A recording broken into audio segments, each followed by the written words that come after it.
Hello, my name is Dustin Hill, and I am a postdoctoral researcher at Syracuse University.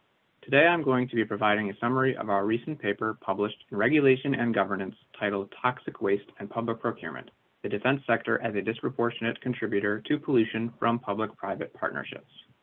This research was conducted by myself and my co-author Mary Collins from the State University of New York College of Environmental Science and Forestry.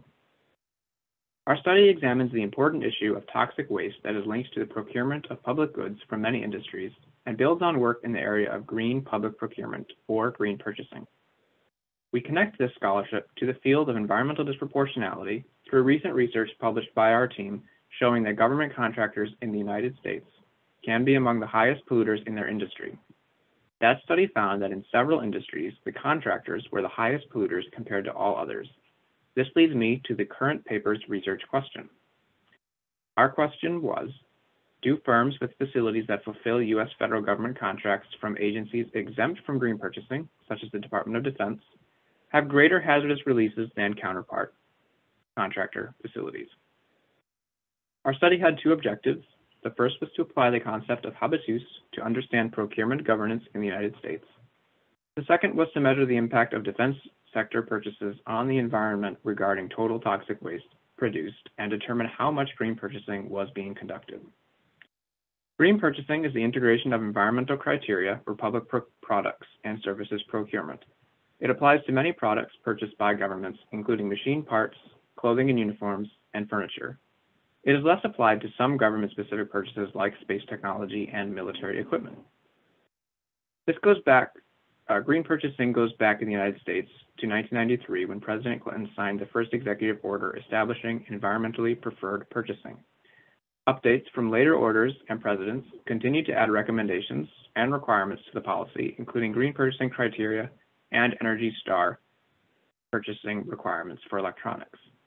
President Obama's 2009 order was the first to specify recommendations for less toxic alternatives, but still included exemptions for defense. A later order from President Obama also included these exemptions. So the exemptions have been persistent over time and are evidence that policy norms have fallen into the trend of carrying over, regardless of whether they are still relevant or not, feeding into reinforcement of the same purchasing practices. This routineness of consumption can be understood through the concept of habitus. In our study, we discuss how agency exemption from green purchasing might lead to disproportionate environmental outcomes that persist because of routine consumption behavior. We use Pierre Bourdieu's concept of the habitus, and the habitus is a set of experiences that individuals and organizations have that are drawn upon when working to complete tasks. The concept has been applied extensively to understand how consumption behaviors can become routine and occur in an almost automatic state. We can imagine then how continued exemption status granted to defense agencies could lead to differences in their procurement environmental impacts. Differences in environmental impact have been observed across different industries with disparate impacts on communities where some face extremely high pollution levels and others experience little or none. This has been termed environmental disproportionality. And environmental disproportionality is the unequal distribution of environmental rights and resources that exists in contemporary society. It has been observed at multiple scales, and we examine the issue in our study at the scale of the government contractor facility and how their pollution varies depending on whether the facility contracts with the Department of Defense. So to study this, our analysis involves the synthesis of 5 public and private data sources.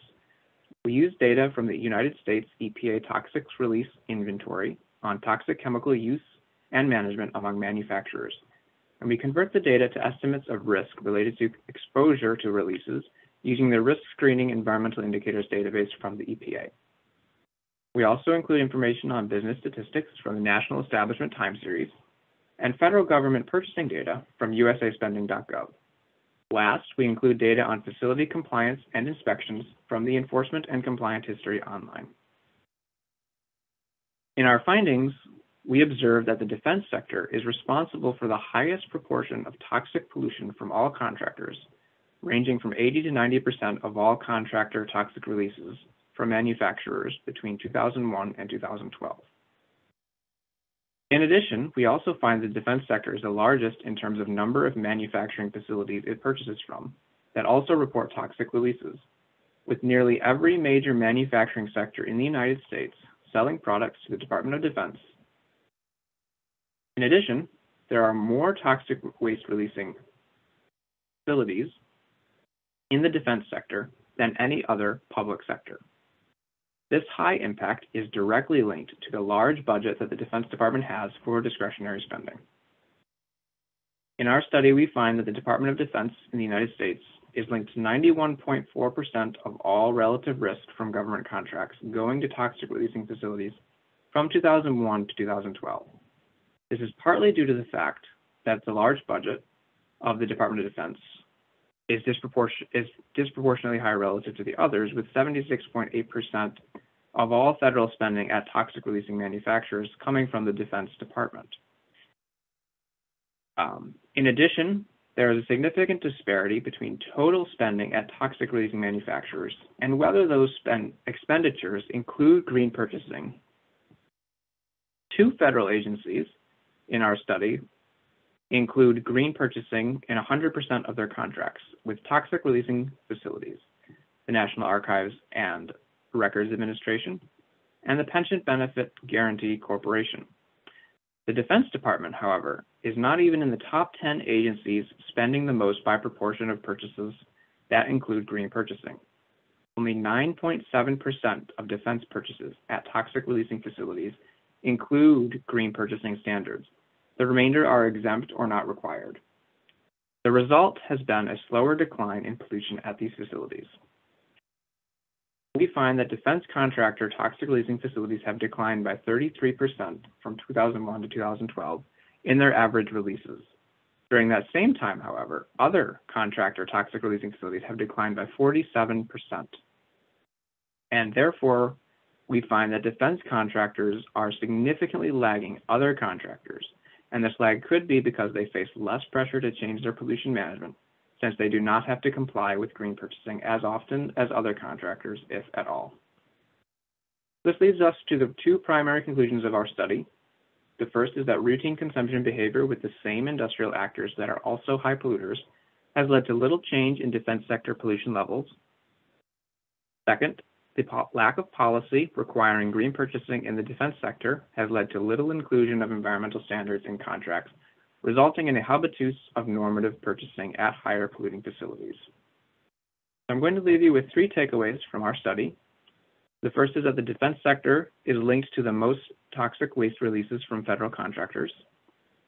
Second, the habitus provides us with a way to understand why consumption behavior by agencies may not be changing.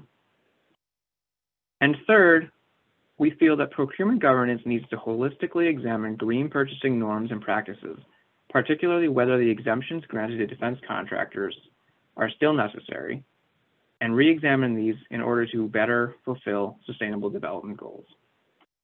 Thank you all for listening. I'd like to take a moment to thank our funders. This research was made possible in part by a grant from the National Science Foundation and support from the State University of New York College of Environmental Science and Forestry.